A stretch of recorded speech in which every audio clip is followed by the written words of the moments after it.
Greetings! In today's video, I want to share a little technique with you guys. It's something that I wanted to experiment on for a while, and I finally found the time to do it, and it was a lot of fun. With the idea of helping everyone here, I want to share with you how I managed to get a really soft glow on this particular painting for the shooting star and the stars and a bit of the characters and all of that. So it was a lot of fun to do and to experiment. So I feel like perhaps you guys might have fun doing the same thing, and chances are you have supplies that would work for this already. So I thought I would share. Okay, so for this particular experiment, you would need a dark watercolor background, a flat brush. This is a really inexpensive flat brush that I got in a subscription box some time ago. I also used a white gouache, so I I like to put my gouache in emptied out makeup palette.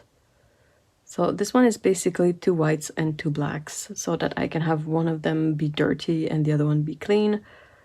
And I've pre-wet this square here, you can see. Then you also need a fine brush. This is another super inexpensive brush, supposedly a 3-0 brush. And also you need a pastel of some kind. So the one I have here is a pastel pencil from Caturdays. It's the color Azurite White. So it's a slightly cool white.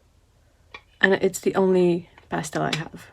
You will also need quite a few basics, some water, and some sort of rag or paper towel to clean up your brush. The very first thing we'll use is the small brush and the gouache. I started with my shooting star, so I'm doing a bit of white gouache here in the lid of my small palette. Doesn't have to be the most opaque mix for my shooting star. And it's basically just slowly painting an arc.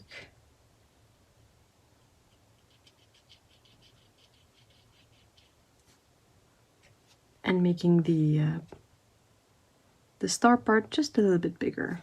So that's basically all there is to it for this point.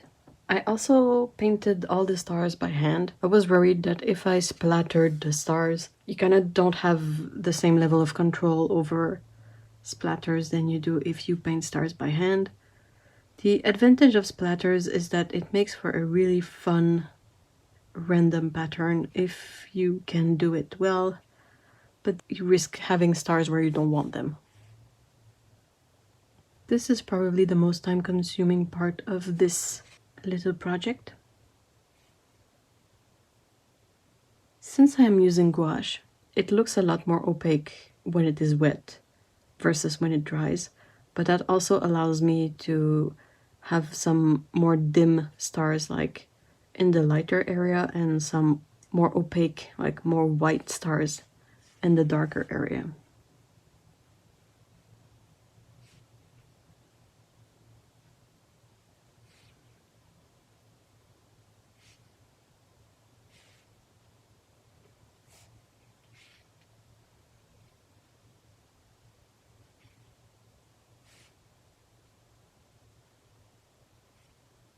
I'm gonna be making some more opaque stars, so I'm trying to mix a really opaque, thick gouache. And I can add some new, like brighter stars, but you can also go over some of the dots that you see have dried and are a bit light. I'll add a bit of it to my shooting star too.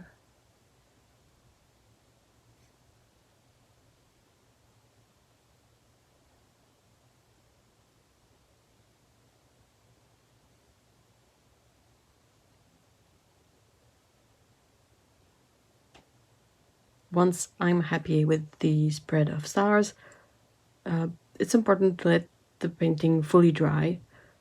Now, since there is not a lot of gouache and this is not a very wet painting, it's not going to take long to dry, but I think it's still important to give it a few minutes. Okay, now that my little stars are dry, we're going to switch to these tools, but keep these not too far away because there might be some touch-ups to do at the end. And it's a very simple and straightforward process from this point. So basically you have your pastel. Mine is a pencil because I figured that it would be a tiny bit more precise. And what I did is simply to add the pastel over the white. This is what it looks like from up close. As you can see, it's not perfect and it's quite textured because I'm using cold press, but that's fine. Then what I do is I take my brush. I like that it's a flat brush because it makes for a wider area of contact at the end, but also if you need something a bit smaller, you can use one of the corners. Whereas a pointed brush would end up in a point, so I don't know. Also, this is the one I had, like, that I could use for this, so whatever brush you feel you want to use for this kind of stuff, feel free to try it. Perhaps it works even better than mine. And then what I did is you just gently rub the pastel over the paint, but also on the outside just a wee bit to make for that glow effect.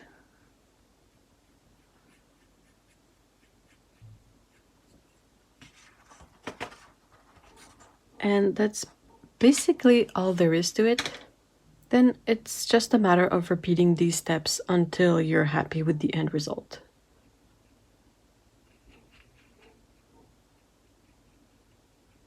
At this point, there's still a bit of powder on my brush, so I can go to other places where I didn't put any pastel and add like a subtle glow.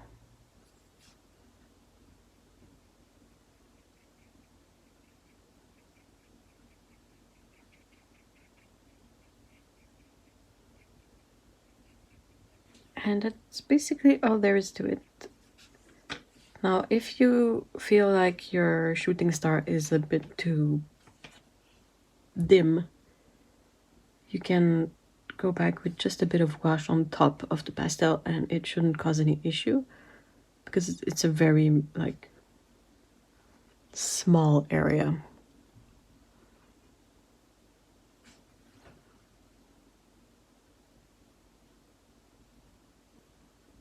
So that's the basic of it. What I was trying to achieve with this experiment is to see if I could work in a faint glow once I'm done painting without having to account for it when I'm painting. Because sometimes it's difficult to control the water well enough that you can get these lighter spots of watercolor where you want them and to make them look good. So I figured that the easiest way would possibly to work these in once the painting is done and dry. But then the question became how? And I'm not a big fan of dry pastels in general, but I thought they might work for this, and I think it does kind of work for this. Now, if you feel that is something you want to experiment with, please let me know in the comments how your experiment goes. If it's something you've figured out in a different way or have tried before, it would be really interesting to get your feedback in the comments as well. Basically, let me know what you think. If you want to try this, if you have a better idea or anything. And that way we may figure out new techniques together. Thank you so much for watching this video. I hope it was helpful and we will see each other in the next one. Bye bye!